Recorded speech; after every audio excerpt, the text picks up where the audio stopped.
चित्तौड़गढ़ दुर्ग भारत का सबसे विशाल दुर्ग है। यह राजस्थान के चित्तौड़गढ़ में स्थित है।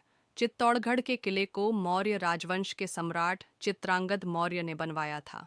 यह एक विश्व विरासत स्थल है। चित्तौड़ मेवाड़ की राजधानी थी। यह इतिहास की सबसे खूनी लड़ाइयों का गवाह है। इसने 3 महान आख्यान और पराक्रम के कुछ सर्वाधिक वीरोचित कार्य देखे हैं, जो अभी भी स्थानीय गायकों द्वारा गाए जाते हैं। चित्तौड़ के दुर्ग को 21 जून 2013 में यूनेस्को विश्व विरासत स्थल घोषित किया गया। चित्तौड़ दुर्ग को राजस्थान का गौरव एवं राजस्थान के सभी दुर्गों का सिरमौर भी कहा जाता है। इतिहासकारों के अनुसार इस किले का निर्माण मौर्य वंशीय राजा चित्रांगद मौर्य ने 7वीं शताब्दी में करवाया था और इसे अपने नाम पर चित्रकूट के रूप में बसाया। मेवाड़ के प्राचीन सिक्कों पर एक तरफ चित्रकूट नाम अंकित मिलता है।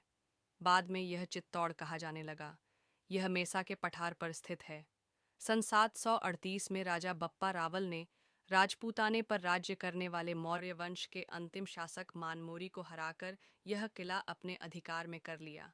फिर मालवा के परमार राजा मुंज ने इसे गुहिल वंशियों से छीनकर अपने राज्य में मिला लिया। इस प्रकार 9वीं-10वीं शताब्दी में इस पर परमारों का आधिपत्य रहा। सन 1133 में गुजरात के सोलंकी राजा जयसिंह सिद्धराज ने यशोवर्मन को हराकर परमाणु से मालवा छीन लिया, जिसके कारण चित्तौड़गढ़ का दुर्ग भी सोलंकियों के अधिकार में आ गया। तदनंतर जयसिंह के उत्तराधिकारी कुमारपाल के भतीजे अजयपाल से वैवाहिक संबंध बनाकर चित्तौड़गढ़ के राजा सामंत सिंह ने सन 1174 के आसपास पुनः गुहिल वंशियों का आधिपत्य स्थापित कर दिया। इन्हीं राजा सामंत सिंह का पृथ्वीराज चौहान की बहन पृथ्वीबाई से विवाह हुआ। तराइन के द्वितीय युद्ध में सामंत सिंह की मृत्यु हो गई। सन 1213 से 1252 तक नागदा को इल्तुतमिश द्वारा तहस नहस कर देने के बाद राजा जैत्र सिंह ने अपनी राजधानी चित्तौड़ से शासन चलाया। सन 1303 में यहाँ के रावल रत्न सिंह की अलाउद्दीन खिलजी से लड़ाई हुई। यह लड़ाई चित्तौड़ का प्रथम शाका के नाम से प्रसिद्ध हुई। इस लड़ाई में अलाउद्दीन खिलजी की विजय हुई और उसने अपने पुत्र खिज्र खां को यह राज्य सौंप दिया। खिज्र खां ने वापसी पर चित्तौड़ का राजकाज कान्हा देव के भाई मालदेव को सौंप दिया।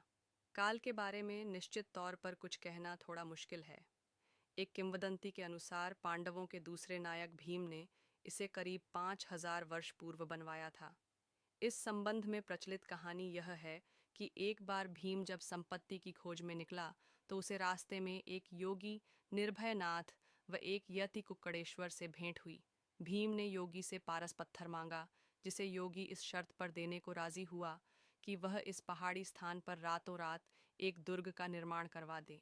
भीम ने अपने शौर्य और देव रूप भाइयों की सहायता से यह कार्य करीब करीब समाप्त कर ही दिया था।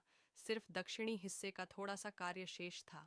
योगी के हृदय में कपट ने स्थान ले लिया और उसने यति से मुर्गे की आवाज में बांग देने को कहा, जिससे भीम सवेरा समझकर निर्माण कार्य बंद कर दे और उसे पारस पत्थर नहीं देना पड़े। मुर्गे की बांग सुनते ही भीम को क्रोध आया और उसने क्रोध में अपनी एक लात जमीन पर दे मारी, जिससे वहां एक बड़ा सा गड्ढा बन गया, जिसे लोग भीमलत तालाब के नाम से जानते हैं। वह स्थान जहां भीम के घुटने ने विश्राम किया भीम घोड़ी कहलाता है। जिस तालाब पर यति ने मुर्गे की बांग की थी वह कुक्कड़ेश्वर कहलाता है। बप्पा रावल के वंशज जो सिसोदिया राजवंश, जो कि गुहिल वंश की ही एक शाखा है, के राणा हम्मीर ने पुनः मालदेव से यह किला हस्तगत किया। हम्मीर बड़ा पराक्रमी और दूरदर्शी था। उसने यहाँ 50 वर्षों तक बड़ी योग्यता से शासन करते हुए अपने राज्य का विस्तार किया। उसी के प्रयत्नों से चित्तौड़ का गौरव पुनः स्थापित हो सका। सन 1538 में चित्तौड़ पर गुजरात के बहादुर शाह ने आक्रमण कर दिया। इस युद्ध को मेवाड़ का दूसरा शाका के रूप में जाना जाता है। सन 166 में मेवाड़ का तीसरा शाका हुआ, जिसमें अकबर ने चित्तौड़ पर चढ़ाई कर दी थी। ये सभी मुस्लिम आक्रमण चित्तौड़गढ़ की सांस्कृतिक विनाश के मुख्य कारणों में से एक हैं। तीसरे शाके के बाद ही सन 1559 में महाराणा उदय सिंह ने मेवाड़ की राजधानी चित्तौड़ से हटाकर अरावली के मध्य पिछोला झील के पास स्थापित कर दी, जो आज उदयपुर के नाम से जाना जाता है।